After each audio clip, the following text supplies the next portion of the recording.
convidamos neste momento o Dr. Flávio Ortigal, CEO da Recupera, para a sua apresentação. Meu nome é Flávio Ortigão, eu sou o diretor técnico e cofundador de Recupera. Eu sou formado em Bioquímica e Biotecnologia pela Universidade de Lund, na Suécia, e eu sou doutor em Química Macromolecular pela Universidade de Ulm, na Alemanha. Eu tenho mais de 15 anos de vida como professor de Química e também, quase ao mesmo tempo, como empreendedor. Eu já fundei e participei de diversas empresas e tenho um carinho todo especial pela empresa que eu vou estar apresentando hoje. Muito obrigado. Eu hoje estarei falando para vocês sobre a gasificação de plástico para a produção de hidrogênio branco. Antes de começar, eu quero dizer alguns fatos sobre o plástico. Vocês já sabem, mas eu quero lembrar. Então, esses fatos são, desde que foram inventados, já se acumularam 8,3 bilhões de toneladas de plásticos que são produzidos desde 1950, na verdade. Foi quando os plásticos foram introduzidos no Brasil. 60% desses plásticos se encontram hoje em aterros ou na natureza. A metade dos plásticos já produzidos foi feito nos últimos 15 anos. A produção dos plásticos cresceu de 1,5 milhão de toneladas nos anos 50, no início dos anos 50, para 400 milhões de toneladas atualmente. Isso demonstra também o sucesso inequívoco dos plásticos como material. Anualmente, cerca de 8 milhões de toneladas de lixo plásticos estão indo para os oceanos e para as costas. E os plásticos levam até 400 anos para se desintegrarem. Se nós formos olhar a situação no Brasil, então, temos que a produção nacional de plásticos é de 6,67 milhões de toneladas. Temos que 87% desses plásticos são embalagens. E temos, infelizmente, que 325 mil toneladas de plásticos entram os oceanos todos os anos, como contaminação. Esses são fatos, esses são dados de estudo brasileiro, muito bem fundamentado. A situação dos plásticos, do problema dos plásticos em fim de vida é inequívoca. E eu gostaria de iniciar para conversar. Quais são as opções que a gente tem? Muitas pessoas falam em uso de plástico biodegradáveis. Eles já existem há muitos anos, são usados na indústria biomédica, e os plásticos biodegradáveis eles podem sim ser compostados. Agora, não existe plástico de embalagem biodegradáveis. E o preço deles faz que seja impossível. Então, plástico de embalagem não é possível. Todos os outros plásticos, inclusive os bioplásticos que vêm de origem biológica, como a cana-de-açúcar, eles não são degradáveis. Eles podem, sim, ser reusados, aí temos a reciclagem mecânica, a reciclagem química e a incineração. O reuso dos plásticos é muito limitado, por causa da contaminação. Os plásticos foram usados para carregar algum produto e esse produto se emaranha na estrutura dos plásticos, faz muito difícil. Por exemplo, plásticos alimentícios é completamente impossível serem reusados.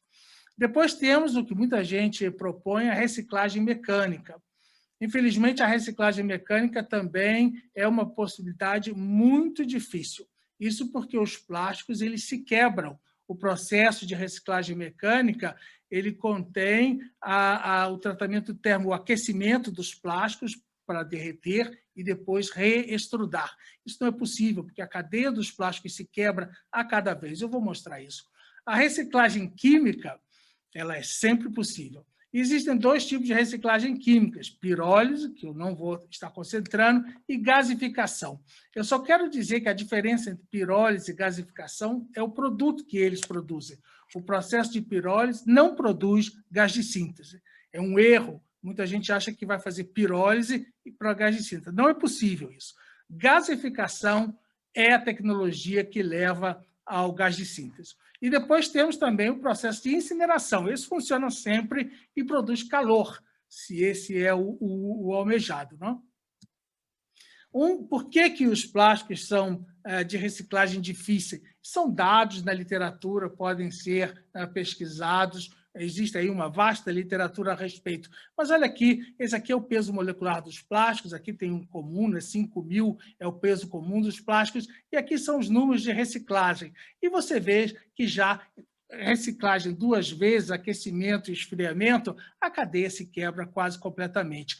E essa quebra da cadeia significa a perda das características físicas do plástico. Então, o plástico não tem... Essa vale para poliolefino. Aqui tem PET. PET é o melhor plástico para se reciclar. Mas notem como aqui é um teste de furo, de resistência ao furo, muito bem feito, e vê que nos números de reciclagem, 2, 3 vezes, tudo bem, mas logo ele começa a cair, né? É por isso que se diz que o plástico pode sim ser reciclado 2, 3 vezes, depois não, porque ninguém quer que o seu produto quebre nas prateleiras do supermercado, o seu invólucro. Bom, aqui é uma realização que eu gostaria de conversar com vocês, é que nós consideramos os plásticos como armazenadores orgânicos de hidrogênio. Isso você pode ver na estrutura dos plásticos, é só carbono, nos poliefilos é só carbono e hidrogênio. Esse aqui tem cloro também, mas a maioria, você vê aqui, a grande, é só carbono e hidrogênio. Então, nós podemos sim considerar o plástico como um backbone, um backbone de carbono com hidrogênio, carregando hidrogênio, não? Segundo vemos, a nossa estratégia de hidrogênio branco, que é o hidrogênio derivado dos plásticos, ela é importante porque ela é realmente o elo entre a reciclabilidade dos plásticos e a economia circular dos mesmos. Eu acho que é uma importante realização. Existem, como vocês sabem, né, diferentes cores para plástico, mas aqui eu só queria levantar que, com exceção do plástico verde, que é o plástico de eletrólise, todos os outros processos validados começam ou levam ao gás de síntese. Então, o que nós fazemos, que é converter plásticos em gás de síntese, como processo primário, está aqui o nosso, né? Plástico para gás de síntese, não é nada de novo. Depois, todos os processos de produção de gás têm que estar acoplado a algum método de separação dos gases. E o gás de síntese ele é composto só de hidrogênio e monóxido de carbono. E nós temos as duas possibilidades, é a tecnologia de PSA ou membrana, para separar esses gases. Descrevendo, né, o cerne do nosso processo, é esse aqui. Os plásticos têm que ser, primeiramente, picotados para uma granulometria bem fina, a nossa é 4 milímetros, e aí eles entram no gasificador à razão de 1 tonelada por hora. Eu vou explicar o nosso gasificador, mas é um gasificador de 2 torres em série. São 2 torres acopladas em série, e a passagem desse material pelo gasificador leva à sua completa gasificação. Então, nós temos uma produção de gás de síntese de pelo menos 2.500 metros cúbicos por hora. A partir de 1 tonelada, 2.500 de gás de síntese. E o gás de síntese praticamente tem essa composição, que é hidrogênio e monóxido de carbono, na razão de 2:1. 2 moléculas de hidrogênio para cada molécula de gás de síntese. Característica do nosso processo é que o processo inteiro é feito abaixo de 450 graus. Existem outros métodos de gasificação, né, no mercado, também com diferentes tecnologias. Essas tecnologias estão, então, competindo no mercado para diferentes aplicações. Gás de síntese é muito importante, porque ele é a base de toda a química, especialmente da química verde. O gás de síntese, que é esse gás composto essencialmente de monóxido de carbono e hidrogênio, ele pode ser convertido em metanol, e com isso ser convertido em MTBE e novos plásticos. Daí vem a reciclaridade do sistema. Então, nós podemos transformar gás de síntese, metanol, MTBE, novos plásticos. Isso é direto, isso é muito conhecido, e essas rotas químicas, na verdade, todas elas aqui já são usadas, não tem nada aqui de diferente do que a química industrial já faz. Uma coisa muito simples, ou se você quiser o low-hanging fruit, é separar o gás. Você tem o gás de síntese, você separa, e isso que tem aqui. Você tem o hidrogênio e tem o monóxido de carbono, que é enviado para a síntese de metanol. Então, isso é bem simples. A produção de hidrogênio, quimicamente falando, isso já tem aí muitos anos. Nós estamos há 100 anos que essa tecnologia já está estabelecida. O que nós fazemos? Nós produzimos no nosso gasificador, de cada tonelada de plástico, 144 quilos, por isso 144 quilos por hora, de hidrogênio. E esse hidrogênio é usado principalmente na hidrogenação, processo químico de hidrogenação, ou seja, a indústria química, a indústria alimentícia, a indústria farmacêutica precisam desse hidrogênio hoje. Isso não é o futuro, não, isso é hoje.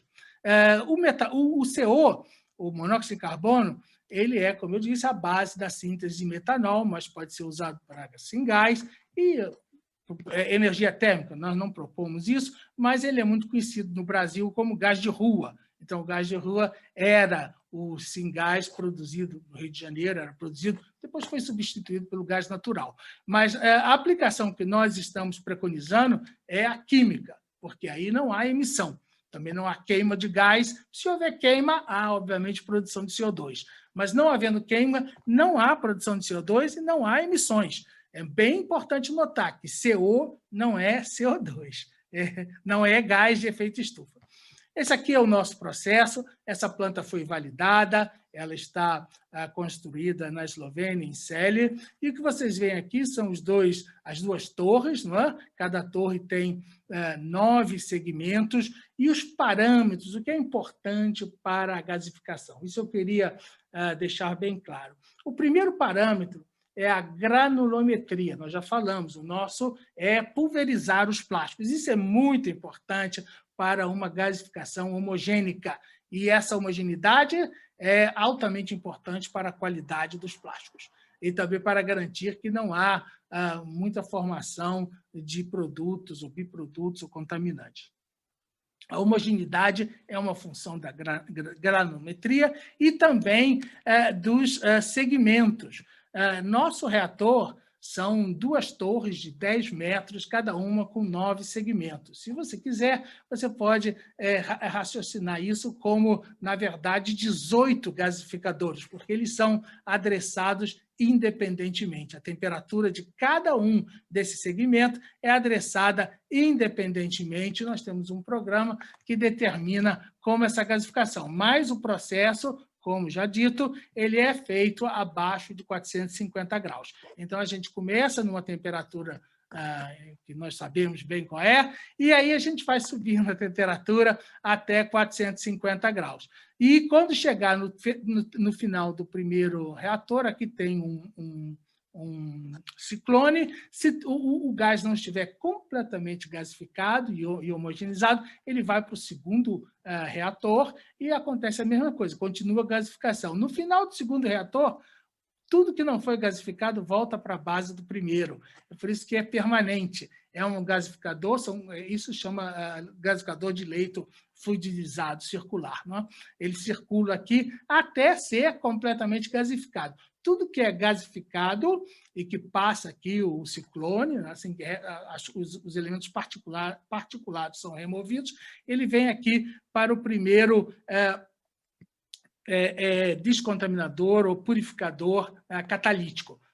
Ele passa por esse primeiro tambor e vai para o segundo tambor. Esse segundo tambor já é de Fischer-Tropsch, porque nesse processo aqui nós temos interesse na produção também do metanol, então já estamos dividindo metanol e hidrogênio aqui, nesse reator. Agora, isso é uma decisão, os detalhes é uma decisão, obviamente, do cliente, o que ele deseja.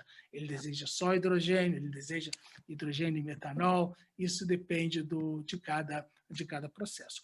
Agora o meu tempo está se acabando, eu vou só dar esse como último slide, essa esse benchmark, essa avaliação, não é? E eu só quero dizer,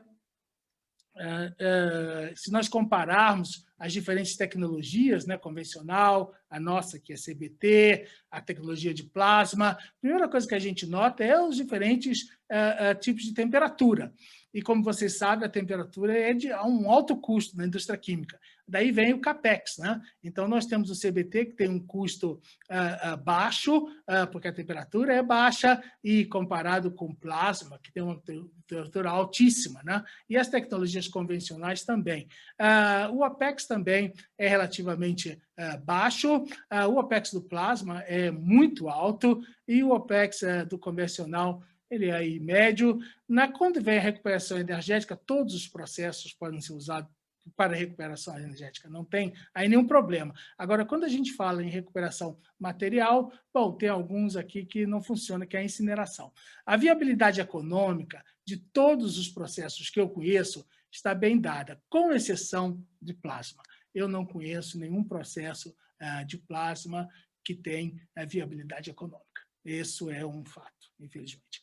Está da arte. As tecnologias estão maduras e, no nosso caso, eu diria amadurecida. A tecnologia foi desenvolvida no Brasil e ela está agora desenvolvendo no resto do mundo. É um processo um pouco lento, mas ele está bem estabelecido. A qualidade dos produtos, eu queria dizer que o nosso produto se compara muito bem com o resultado que se obtém com plasma, que é, sim, a maior qualidade de gás que se possa obter é por plasma, mas nós temos aí, comparamos muito bem com plasma. Emissões, é muito importante dizer, é zero emissão. Não existe emissão nenhuma, o nosso processo tem zero, assim como o processo de plasma também não tem emissões. Então, acho que isso que eu queria falar para vocês, o meu tempo acabou. Então, meu muito obrigado e eu estarei aqui para responder quaisquer perguntas que vocês têm.